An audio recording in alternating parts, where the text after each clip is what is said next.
जय हिंद मेरे प्यारे विद्यार्थियों। आप सभी को सबसे पहले बहुत बहुत धन्यवाद, क्योंकि कल ही YouTube पे 1K सब्सक्राइबर पूरा हो गया। इसके लिए आप सभी को बहुत बहुत धन्यवाद। और आज हम बात करने वाले हैं हिंदी के कुछ महत्वपूर्ण सब्जेक्टिव पर। और महत्वपूर्ण इसलिए है क्योंकि ये विगत वर्षों से पूछा जा रहा है।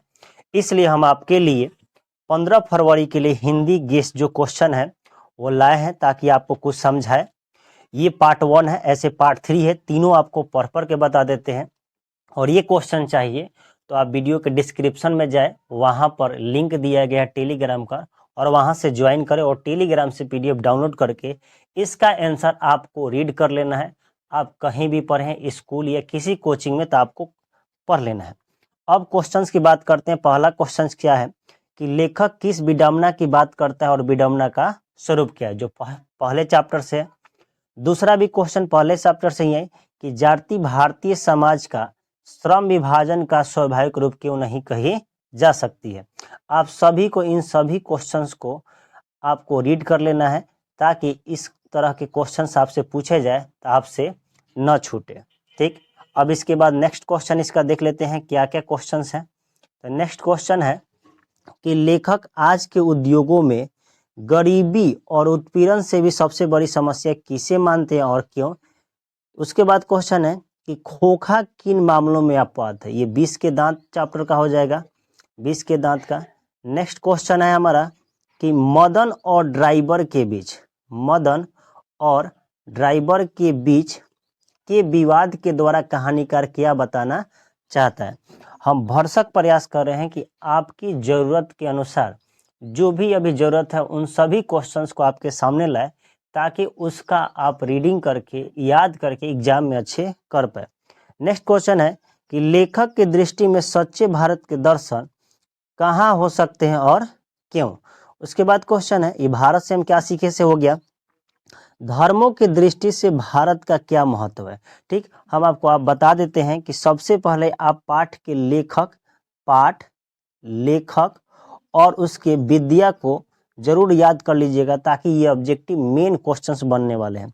अगला क्वेश्चंस है, देखिए अगला क्वेश्चंस क्या है कि लेखक वास्तविक इतिहास किसे मानता है। लेखक जो है वास्तविक इतिहास क्यों मानता है, या धर्मों की दृष्टि से भारत का महत्व क्या। ये दोनों क्वेश्चन ये सभी क्वेश्चन मोस्ट इंपोर्टेंट है, क्योंकि विगत 10 वर्षों के आंकड़े के अनुसार हम आपको ये क्वेश्चंस दे रहे हैं।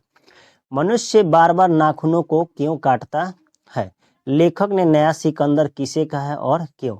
अब कुछ को डाउट होगा कि सर ये क्वेश्चंस नहीं आए तो क्या। देखिए, हम आपको पहले ही बता दिए कि ये संभावित क्वेश्चन दे रहे हैं, और ये वह क्वेश्चन से आपने क्वेश्चन बैंक देखा होगा, तो ये बार बार क्वेश्चन पूछे जाने वाले क्वेश्चन है। बढ़ते नाखूनों द्वारा प्रकृति मनुष्य को क्या याद दिलाती है। ठीक, उसके बाद नेक्स्ट क्वेश्चन है कि नागरी को देवनागरी क्यों कहा जाता है। लेखक इस संबंध में क्या बताते हैं। नागरी लिपि का हो गया। अपने पहली बार दिखे बहादुर का भी क्या करना है, वर्णन करना है। उसके बाद क्वेश्चन देखिए क्या है कि बहादुर अपने घर से क्यों भाग गया था। बहादुर चैप्टर से होगा। किन कारणों से बहादुर ने लेखक का भी घर छोड़ दिया, ये भी है मेन क्वेश्चंस। अब आपको इसका पार्ट 2 हम आपको दिखाते हैं कि पार्ट 2 में क्या क्वेश्चंस है।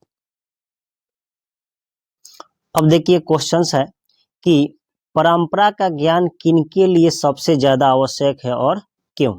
उसके बाद है पंडित बिरजू महाराज से क्वेश्चन है कि लखनऊ और रामपुर से बिरजू महाराज का क्या संबंध है।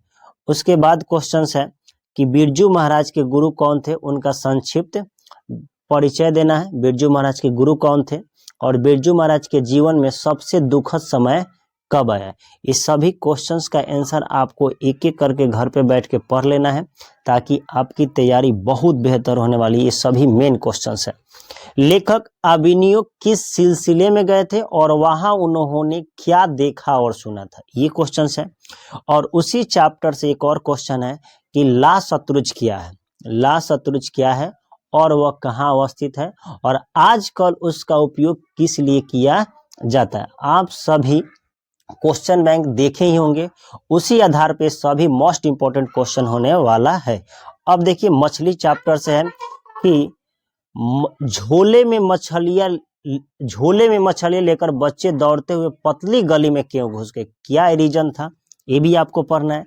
मछलियों को लेकर बच्चों की क्या अभिलाषा थी, संगीतमय कचौड़ी से आप क्या समझते हैं, और बिस्मिल्लाह खा के बचपन का वर्णन भी आपको करना है।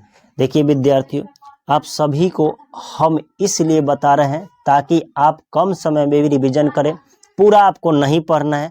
हम आपको बार बार बोलते हैं कि जैसे एग्जाम आया तो आपको वही टॉपिक पढ़ना है जो एग्जाम की दृष्टि हो, सभी पढ़ के आप क्या करिएगा। गांधी जी बढ़िया शिक्षा किसे मानते हैं, ये क्वेश्चन बराबर पूछे जाते हैं। शिक्षा का अभिप्राय गांधी जी से क्या है मानते हैं, और शिक्षा का ध्येय गांधी जी क्या मानते हैं, ये सभी क्वेश्चन जो है मोस्ट इंपॉर्टेंट है। हम आपको ऐसे क्वेश्चन नहीं उठाकर दे रहे हैं ताकि आप उससे गुमराह हो। अब इसके बाद जो भी क्वेश्चन है वो आपको भी बता देते हैं।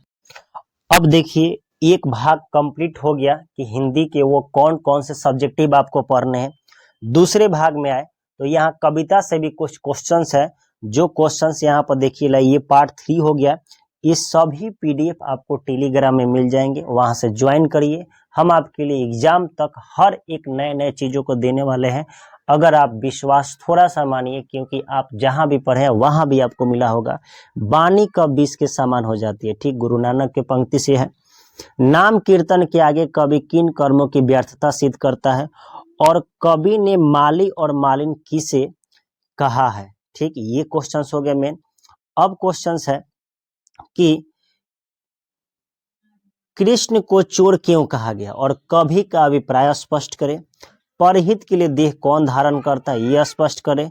देखिए आपको एक और बात हम बता देते हैं कि जब गद्यांश का राइटिंग करिएगा, गद्यांश, तो गद्यांश में ध्यान रखिएगा कि गद्यांश आपको 2 देगा, तो आप गद्यांश के अनुसार आंसर करिएगा। दूसरा में आपको निबंध आएगा, तो निबंध को आपको कम से कम 3 पेजेज में लिखना है। एक पेज में शुरुआत करना है, दूसरे पेज को लिखना है, और तीसरे पेज में जैसे आएंगे तक कम से कम आधा तक आपको जरूर लिखना है, ठीक। उसके बाद हो जाएगा आपका पत्र लेखन, तो पत्र लेखन होगा या संवाद होगा, पत्र लेखन आ जाएगा या संवाद होगा। ये सभी क्वेश्चंस पूछे जाएंगे, आप ध्यान रखिएगा, ये फिक्स है। उसके बाद आपसे किताब से क्वेश्चन पूछ दिए जाएंगे जो यही होंगे, और इसमें से एक दीर्घ उत्तरीय क्वेश्चन भी पूछा जाएगा। अब है परहित के लिए देह कौन धारण करता है, स्पष्ट करें। कवि को भारत में भारतीयता क्यों नहीं दिखाई पड़ती है। कवि समाज के किस वर्ग की आलोचना करता है, ये भी क्वेश्चंस मेन है। ये सभी क्वेश्चंस आपको इंपॉर्टेंट दिए हैं ताकि आप इन सभी का रिवीजन कर सके। कम समय में ज्यादा काम अब करना है आपको। भारत माता अपने ही घर में प्रवासिनी क्यों बनी हुई है, और कवि की दृष्टि में आज के देवता कौन है। ये सभी क्वेश्चंस आपको कर लेना है, और ये क्वेश्चंस उम्मीद करिए कि आपको कर लेते हैं तो आपको एग्जाम में कोई दिक्कत नहीं होने वाला है। अगला है कि कवि को बूढ़ा वृक्ष चौकीदार क्यों लगता है, ठीक। एक वृक्ष की हत्या से चैप्टर हो गया। खालिश बेचैनी किनकी है, बेचैनी का अभिप्राय ज्ञात करें, ये आपको अक्षर ज्ञान से हो गया। कवि अपने को जलपात्र और मदिरा क्यों कहते हैं, ये क्वेश्चन हो गया। मेरे बनिया तुम प्रभु। अब क्वेश्चन है, एक लास्ट क्वेश्चन है कि कविता के आधार पर भक्त और भगवान के बीच पर एक संबंध बताना, ये मेरे बिना तुम प्रभु से हो गया। हम आपको हिंदी का सभी जो क्वेश्चंस थे मोस्ट इंपॉर्टेंट आपको दिए। देखिए मेरे प्यारे विद्यार्थियों, आप सभी को इसमें वर्णिका का क्वेश्चन नहीं लाया, तो हमें यही कहना है कि वर्णिका से आपको क्या करना है कि पूरा वर्णिका एक कहानी है, ठीक। वो कहानी को आपको क्या कर लेना है कि पढ़ लेना है। वो कहानी है, उस क्वेश्चंस के इंपॉर्टेंट हम क्या बताएं, वो सभी चैप्टर से कहीं ना कहीं 3 क्वेश्चंस या 4 क्वेश्चंस आपसे पूछे जाएंगे। इस बार 50% ऑफ भी है, तो आपको प्रयास करना है कि कहानी से भी क्वेश्चंस आप खुद कर लीजिए, ताकि उसमें सभी क्वेश्चन कहानी के आधार पर है, ठीक है। हिंदी का सभी जो क्वेश्चंस थे मोस्ट इंपॉर्टेंट आपको दिए, और आप ही सभी के सपोर्ट से इंस्टाग्राम पर भी अभी हाल ही में जो हुआ है वहाँ पर भी 25K हो गया, और जो सेम बोर्ड एजुकेशन बनाया गया, और यूट्यूब पर भी 1K हुआ। आप सभी को इसके लिए बहुत बहुत धन्यवाद, क्योंकि इतना सपोर्ट किए। और हम आपके लिए इसके बाद SST का वीडियो बना देते हैं, ताकि वो कौन कौन क्वेश्चंस मेन होंगे, इन सभी क्वेश्चंस को आपको रिवीजन करना है, विश्वास मानिए ये सभी क्वेश्चन पूछे जाते हैं। आपको राइटिंग अच्छे से करना है। हम आपको एक वीडियो में ये भी बता देंगे कि लिखना कैसे है। फिर मिलेंगे किसी नेक्स्ट वीडियो में, तब तक के लिए आप सभी को बहुत बहुत धन्यवाद। फिर मिलते हैं किसी नेक्स्ट वीडियो में। जय हिंद।